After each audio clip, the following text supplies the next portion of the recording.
Assalamualaikum warahmatullahi wabarakatuh. Saya Rifsa Aulia dengan NIM 122-532-1571 dari Sistem Informasi kelas 6C. Baiklah, di sini saya akan mempresentasikan mengenai subdomain BAI 01 yaitu Manage Programs dan BAI 02 yaitu Manage Requirements Definition dalam COVID 2019. Apa itu COVID 2019? COVID atau Control Objective for Information and Related Technologies merupakan sebuah kerangka kerja yang diciptakan oleh ISACA atau Information Systems Audit and Control Association untuk membantu organisasi meningkatkan efisiensi dalam pengelolaan dan pengendalian teknologi informasi.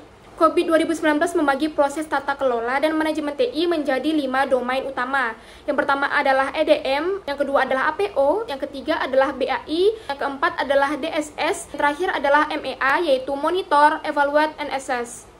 Capability Level. Terdapat beberapa level, yang pertama adalah level 0.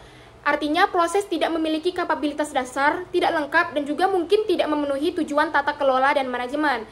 Berikutnya adalah level 1, artinya proses berjalan tetapi masih intuitif, tidak terlalu terorganisir dan juga aktivitasnya belum lengkap.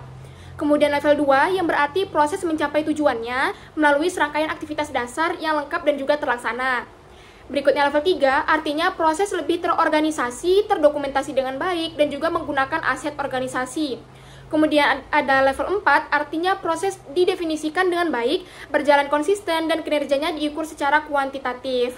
Dan yang terakhir adalah level 5, artinya proses terus ditingkatkan melalui pengukuran kinerja, inovasi, dan juga perbaikan berkelanjutan. BAI 01 yaitu Manage Programs. BAI 01 merupakan subdomain dari BAI yang mengelola semua program dalam portofolio investasi secara selaras dengan strategi perusahaan. BAI memiliki 9 praktik manajemen. Yang pertama adalah BAI 01.01, yaitu menjaga pendekatan standar untuk manajemen program. Aktivitasnya yaitu membentuk Project Management Office atau PMO. Pada aktivitas ini memiliki tingkat kapabilitas yaitu tingkat 3. Kemudian ada BAI 01.02, yaitu menginisiasi program. Aktivitasnya menunjuk manajer program yang kompeten. Kemudian ada BAI 01.03, yaitu mengelola keterlibatan pemangku kepentingan. Aktivitasnya merencanakan strategi keterlibatan pemangku kepentingan. Dalam aktivitas berikut memiliki tingkat kapabilitas yaitu tingkat 3. Selanjutnya adalah BAI 01.04. Artinya mengembangkan dan memelihara rencana program. Aktivitasnya yaitu menentukan pendanaan, jadwal, dan juga keterkaitan proyek. Aktivitas ini memiliki tingkat kapabilitas yaitu tingkat 2. Berikutnya adalah BAI 01.05, yaitu meluncurkan dan mengeksekusi program. Berikutnya BAI 01.06, yaitu memantau, mengendalikan, dan juga melaporkan hasil program. Berikutnya BAI 01.07, yaitu mengelola kualitas program. Berikutnya BAI 01.08, yaitu mengelola resiko program. Dan yang terakhir adalah BAI 01.09, yaitu menutup program. Nah, gambar ini merupakan matriks tanggung jawab dalam manajemen program di BAI 01. Di dalam gambar tersebut diterangkan dengan huruf A dan juga huruf R, yang artinya A ini adalah accountable, artinya bertanggung jawab penuh, kemudian yang R adalah responsible, artinya melaksanakan tugas. Saya ambil contoh pada BAI 01.01, yaitu mempertahankan pendekatan standar untuk manajemen program. Pada BAI 01.01 terdapat 4 aktor yang terlibat. Yang pertama adalah Chief Executive Officer, dilambangkan sebagai huruf A. Artinya, CEO bertanggung jawab memastikan pendekatan standar diterapkan dalam manajemen program, tetapi tidak terlibat langsung dalam implementasinya. Kemudian untuk Chief Information Officer, INT Governance Board, dan juga Program Manager dilambangkan dengan huruf R, yang artinya mereka bertanggung jawab langsung dalam pelaksanaan aktivitas ini. Berikutnya BAI 02, yaitu Manage Requirements Definition, yaitu mengidentifikasi solusi dan menganalisis persyaratan sebelum akuisisi atau pembuatan untuk memastikan keselarasan dengan kebutuhan strategis perusahaan. Proses ini mencakup aspek bisnis, aplikasi, informasi atau data, infrastruktur, dan juga layanan. Dalam BAI 02 memiliki 4 praktik manajemen. Yang pertama adalah BAI 02.01, yaitu mendefinisikan dan memelihara persyaratan fungsional dan teknis. Contoh aktivitasnya yaitu mengumpulkan, mencatat, dan memprioritaskan persyaratan pemangku kepentingan. Dalam aktivitas ini memiliki tingkat kapabilitas yaitu tingkat 2.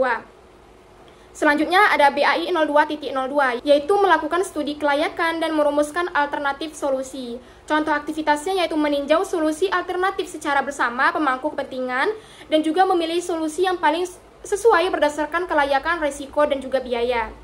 Berikutnya adalah BAI 02.03, yaitu mengelola risiko persyaratan. Contoh aktivitasnya yaitu mengidentifikasi risiko terkait kualitas, ekspektasi, dan fitur yang tidak perlu. Tingkat kapabilitas yaitu tingkat 3. Dan yang terakhir adalah BAI 02.04, yaitu mendapatkan persetujuan atas persyaratan dan juga solusi. Contoh aktivitasnya yaitu memastikan sponsor bisnis memiliki keputusan akhir terkait solusi dan juga akuisisi. Memiliki tingkat kapabilitas yaitu tingkat 3. Gambar ini merupakan matriks tanggung jawab dalam manajemen program pada BAI 02.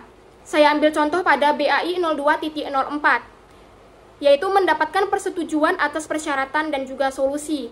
Saya ambil contoh di beberapa aktor saja. Yang pertama ada Project Manager yang dilambangkan dengan huruf R. Artinya Project Manager bertanggung jawab mengkoordinasikan pengajuan dan juga memastikan semua dokumen yang diperlukan siap. Kemudian untuk Chief Information Officer dilambangkan dengan huruf R yang berarti bertanggung jawab dalam validasi teknis dan keselarasan dengan strategi TI. Kemudian ada Steering Committee dilambangkan dengan huruf A, memiliki wewenang akhir untuk menyetujui persyaratan dan juga solusi. Berikutnya adalah contoh implementasi pada penelitian yang dilakukan oleh Amalia dan kawan-kawan pada tahun 2024 dengan judul Analisis dan Perancangan Tata Kelola Teknologi Informasi pada PT XYZ menggunakan COVID 2019 pada objektif BAI 01, BAI 02, dan juga BAI 11. Hasil implementasi menunjukkan masih terdapat kesenjangan dalam pencapaian kapabilitas. Pada BAI 01 memiliki 6 dari 9 praktik manajemen yang belum mencapai target. Kemudian pada BAI 02 memiliki 1 dari 4 praktik yang masih kurang. Kemudian pada BAI 11 memiliki 4 dari 9 praktik yang perlu diperbaiki, terutama dalam evaluasi proyek dan manajemen risiko. Berikutnya implementasi yang kedua pada penelitian oleh Sari dan kawan-kawan pada tahun 2023 dengan judul Perancangan Tata Kelola Teknologi Informasi berbasis COVID 2019, studi kasus di Divisi Information Technology PT Telkom Indonesia Kota Bandung pada domain BAI dan DSS. Nah, untuk hasil evaluasi pada BAI, mayoritas proses berada di level 4 dan juga 5, menunjukkan proses telah dikuantifikasi dan dioptimalkan untuk pengelolaan proyek, perubahan organisasi, dan juga pengelolaan aset TI.